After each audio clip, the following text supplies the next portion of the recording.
Tonight, the breaking news. CBS News projects former President Donald Trump will win the Iowa caucuses.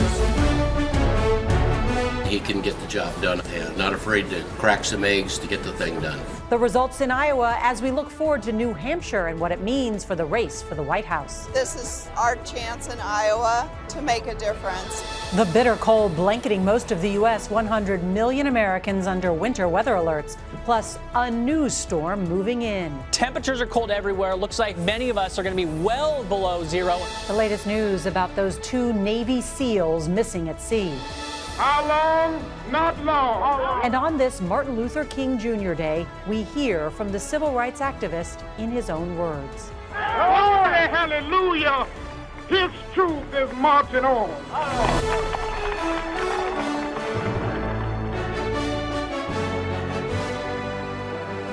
Good evening, I'm Nora O'Donnell, and thank you for being with us on this Monday night. We want to begin tonight with the Iowa caucuses, the first contest of the 2024 election. And we have breaking news. CBS News can project that former President Donald Trump will win the Republican caucuses. Our data desk is able to make this call because of entrance polls and other data. The GOP frontrunner has led every poll in the Hawkeye state ahead of tonight's victory in his bid for the Republican nomination. And we're also getting a picture of what is on voters' minds because of these entrance polls. They reveal that the economy and immigration are the top concerns for Republicans in Iowa. But one of the big stories tonight is going to be the battle for second place. Nikki Haley and Ron DeSantis are hoping to come close to Trump while looking ahead to next week's New Hampshire primary. This is expected to be the coldest caucus night ever. Turnout, a big question with those sub-zero temperatures and voters facing dangerous conditions just to support their candidate of choice. So we've got team coverage tonight, and CBS's Robert Costa will start us off from Trump's viewing party in Des Moines. Good evening, Robert. Despite the bitter cold, despite his mounting legal challenges, former President Trump has been able to keep together his conservative coalition in this conservative state. And he was battling rivals who have been largely competing for second place, like Florida Governor Ron DeSantis, who has staked much of his campaign on Iowa, trying to knock on nearly 1 million doors through his super PAC and getting the support of the Iowa governor, but not enough to beat Trump. Meanwhile, former Trump ambassador Nikki Haley, who has real momentum in New Hampshire coming up on the primary calendar, she has spent a lot of time in Iowa as well, hoping to get a bounce here into that Granite State primary. Many top GOP donors tell me they're watching her finish tonight very closely, and they're ready to pour millions behind her candidacy, make her the standard bearer for the non-Trump wing of the party. But Trump plows ahead in this race. This is the early beginning of the race, but his legal challenges will continue. Sources tell CBS News he is scheduled to appear tomorrow at the E. Jean Carroll defamation case in New York, all while the January 6 case looms in Washington and that classified documents case as well, among myriad other legal challenges. Nora. All right, Robert Costa there at the Trump party tonight in Des Moines. Nikki Haley and Ron DeSantis have been neck and neck in the Iowa polls, with Haley pulling ahead in the final days. The big question is where each candidate ends up in this final vote count with these caucus goers. So let's bring in CBS's Ed O'Keefe. He's been on the ground in Iowa covering both campaigns. Good evening, Ed. Nora, good evening. While Donald Trump maintained his edge here in Iowa throughout, we've met plenty of voters who prefer Nikki Haley or Ron DeSantis. The two of them have spent plenty of time and tens of millions of dollars attacking each other, figuring if they can get out of Iowa, then they can turn their attention to the frontrunner. Here's some new voters for you. How are you? Good to see you. Despite the bitter cold, Nikki Haley and Ron DeSantis spent the day trying to turn up the heat on their campaigns, both hoping to make up ground. We have spent the last 11 months all over this state, talking to everyone. I've never seen, so much energy than what we've seen over the last few days. The two need a strong showing to prove they were the one to take on Donald Trump. DeSantis built his entire bid in hopes of doing well in Iowa, visiting all 99 counties and spending more than his opponents. He says it's Haley who won't be able to win the nomination. She cannot win conservative or core voters, Republicans. She's trying to win, people in the other party, which is fine in a general, but you got to be able to do that. I think he has a great track record. He's got military experience. He's ran Florida, much like our governor has ran Iowa.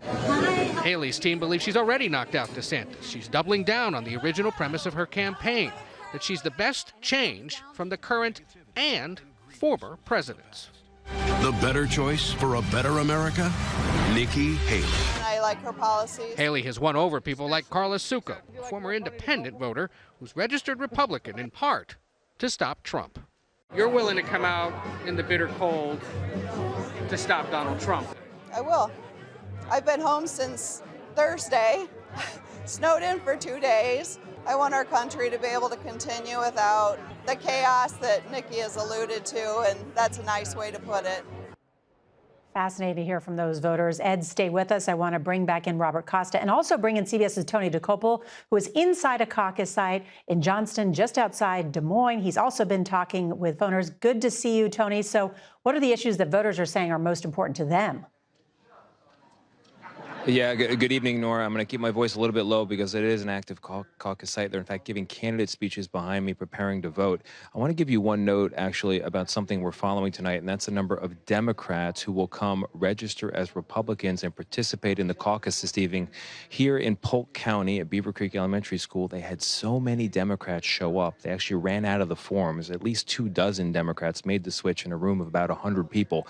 That is well above the rate of 10%, which is typical in an open caucus. So that could be good news. I'm getting shushed here, so I'll send it back to you in a moment. That could be good news for Nikki Haley. Back to you, Nora. All right, Tony DeCopel, thank you very much. Let's bring back in Ed O'Keefe. And Ed, even if Donald Trump is the projected winner, this is just the start. So what is next for Nikki Haley and Ron DeSantis after tonight? Well, let's start with the Florida governor. He's trying to head fake Donald Trump and Nikki Haley by going first tomorrow to South Carolina, planting his flag and saying, I'm going to be in this race still 6 weeks from now when the Palmetto State votes. But then he'll go on to New Hampshire, where the mix of voter is a little different and favors Haley. You saw that TV ad she's now running there, trying to attract independent voters to her side and returning to the base of her argument and her reason for running, that she is a more effective change agent than the current and former president. If she finishes better than expected here in Iowa tonight, expect her to surge, especially now that New Jersey Governor Chris Christie is also out of the race. Much more campaigning ahead, Ed O'Keefe. Thank you. Robert Costa also there in Iowa. And I was struck by the fact that the CBS News polls have shown that former President Trump's base essentially and his support from likely Republican primary voters is just growing. It's near 70%. What does that say about the Republican Party heading into a national election and the embrace of Donald Trump despite these legal troubles? General election matchups. I know we're a long way. And it's despite January 6th and Trump's role in trying to overturn the 2020 election. CBS News polling is so revealing of this moment in the Republican Party.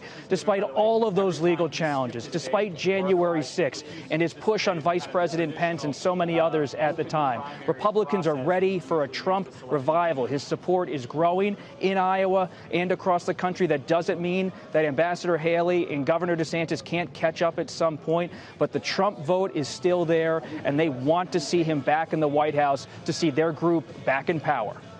Robert Costa, Tony DeCopel, Ed O'Keefe, thank you all from Iowa. And we will have continuing coverage of the Iowa caucuses tonight on CBS News Streaming and CBSNews.com.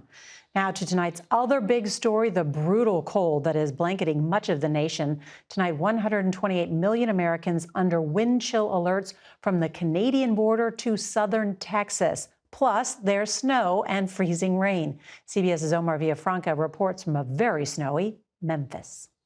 Coast to coast, Americans are under the threat of extreme weather. From Portland, Maine, where record coastal flooding has left residents underwater. We saw a drain back here that was just bubbling up like a geyser. To Portland, Oregon, where wind gusts outside the city hit 83 miles per hour this weekend and left at least 2 people dead from falling trees. Tonight, the deep freeze is setting in. More than 100 daily cold records could be set across the nation today and tomorrow. In the south, the storm spawned a tornado that could be seen crossing the highway in Port St. Lucie, Florida. Airlines have already canceled more than 3,000 flights, with some requesting full ground stops. Hundreds of marchers braved negative temperatures to honor Dr. Martin Luther King Jr. today in Denver. A state of emergency was declared in Memphis, where as much snow fell as the last 2 years combined, coating roads and highways. College student Dominic Abayam will leave his car parked after driving in the wintry mix for the first time. Were you sliding all over? Yeah, I was sliding like. So are you going to drive it all today? No, I'm not going out, no. Blinding snow made travel near impossible in Oklahoma and sent drivers sliding off the roads in North Texas. In Buffalo, Bills fans today came to Orchard Park to clear about 1.5 feet of snow in Highmark Stadium, just in time for the rescheduled game to go on. Schools will remain closed from Tennessee to Texas tomorrow because of the frigid weather. Meanwhile, here in Memphis, warming centers have been opened for those in need. Nora? Omar Villafranca, thank you for being out there for us. And for more on those freezing temperatures and the snowstorm heading toward the Northeast, let's bring in Weather Channel meteorologist Mike Bettis. Good evening, Mike. Nora, good evening. An Arctic chill is gripping much of the country in places where it just snowed, like Omar was showing us in Memphis. Here we go. We got dangerously cold wind chills overnight tonight, tomorrow morning, all the way down to the Gulf Coast, single digits or below zero.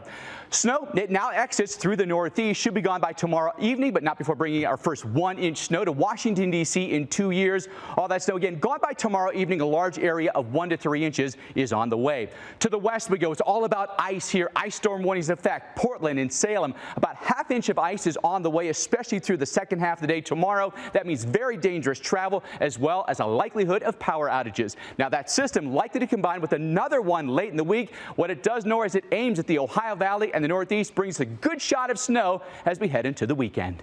Mike Bettis, thank you. Tonight, an urgent search is underway for 2 U.S. Navy SEALs who are missing. They were trying to board a boat suspected of smuggling weapons from Iran to Yemen. It happened Thursday night off Somalia.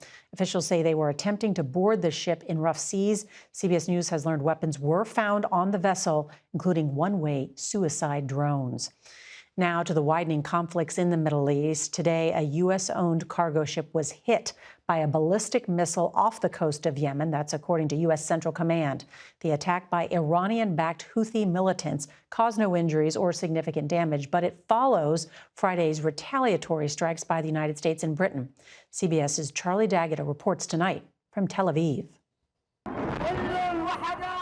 Iranian-backed Houthi militants held military exercises in Yemen just a day after being hit by U.S.-led airstrikes, more in defiance than a show of force, a flex of military muscle on land, for a battle being waged at sea. U.S. operators say the cargo ship Gibraltar Eagle was hit by an anti-ship ballistic missile 100 miles off the coast of Yemen in the Gulf of Aden.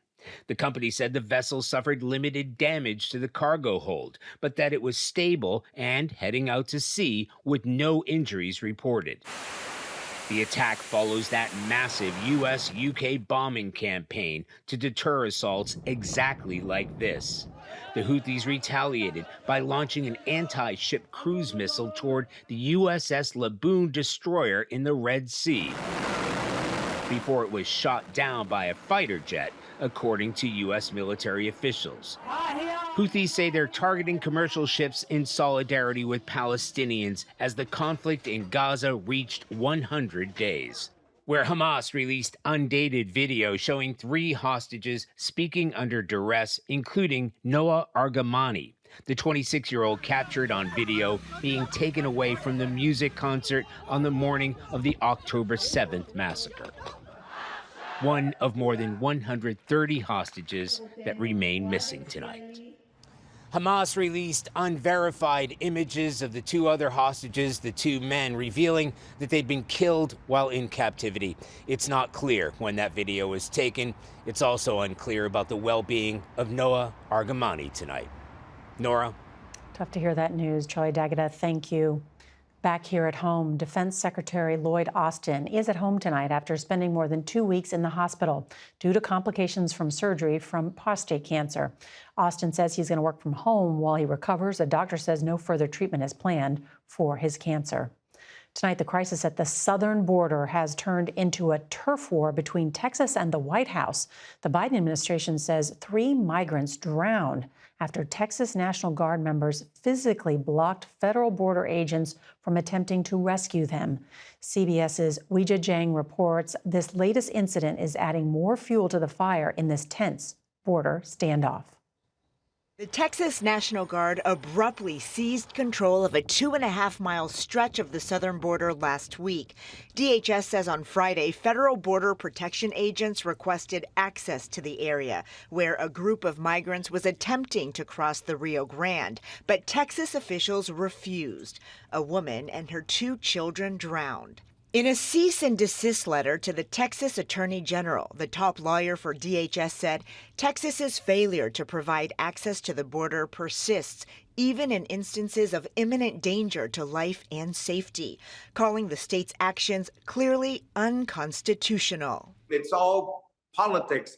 Visual politics. Texas Congressman Henry Cuellar says the state prevented federal agents from using specialized equipment to save the migrants who died. A scope truck is a truck that has this camera that can see what's happening in the river that could have had an impact of what happened here. What is your message to Governor Abbott? You cannot do this. This type of standoff is not helpful. The Texas Military Department says 2 of the migrants had already drowned by the time Border Patrol asked to enter the area. Governor Greg Abbott says he has the legal authority to control areas of the southern border within state boundaries. That authority is being asserted with regard to that park in Eagle Pass, Texas, to maintain operational control of it. Texas blames the Biden administration for not doing enough. It has also installed controversial razor wire and changed the law to allow state police officers to apprehend migrants. Texas has until Wednesday to comply with the cease and desist letter to stop blocking access to the border. If it fails, DHS says it will refer the matter to the Department of Justice to take appropriate action. Nora? Weijia Jiang at the White House tonight. Thank you. A hot air balloon adventure ends in tragedy. We've got the details next. Federal investigators are looking into the cause of a deadly hot air balloon crash over the weekend in the Arizona desert. 4 people were killed and another critically injured when the balloon's gondola slammed into the ground. The new Miss America is a high-flying warrior. Her story is next.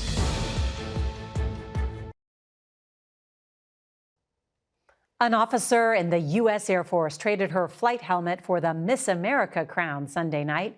Second Lieutenant Madison Marsh, otherwise known as Miss Colorado, became the first active duty service member to win the century-old competition. Embodying the Air Force motto of aim high, fly, fight, win, Marsh says you can achieve anything. The sky is not the limit, and the only person that's stopping you is you. Congratulations. And we celebrate the life and legacy of Dr. Martin Luther King Jr. in his own words next. Finally, this year's Martin Luther King Jr. Day comes on the same day as the first contest of the 2024 election.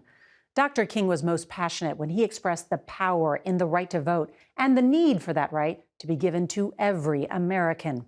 Tonight, we remember that fight for equality in Dr. King's own words. I come to say to you this afternoon, however difficult the moment, yes, sir, however frustrating the hour, it will not be long, because truth crushed earth will rise again. Yes, sir. How long? Not long. Yes, sir. Because no lie can live forever. Yes, sir. How long? Not long. Yes, because you shall reap what you sow. Yes, sir. How long? Not long. Because the arc of the moral universe is long, but it bends toward justice. Yes, sir. How long? Not long. Because mine eyes have seen the glory of the coming of the Lord. Yes, he's trampling out the village where the grapes of wrath are stored. Yes, sir. Yeah. He's loosed the fateful lightning of his terrible swift sword. Yes, his truth is marching on. Yes, sir. Glory, hallelujah. Yes, sir. Glory, hallelujah. Glory, hallelujah. Glory, hallelujah. His truth is marching on. That's Dr. Martin Luther King Jr. from 1965. And that's tonight's CBS Evening News. I'm Nora O'Donnell. Good night.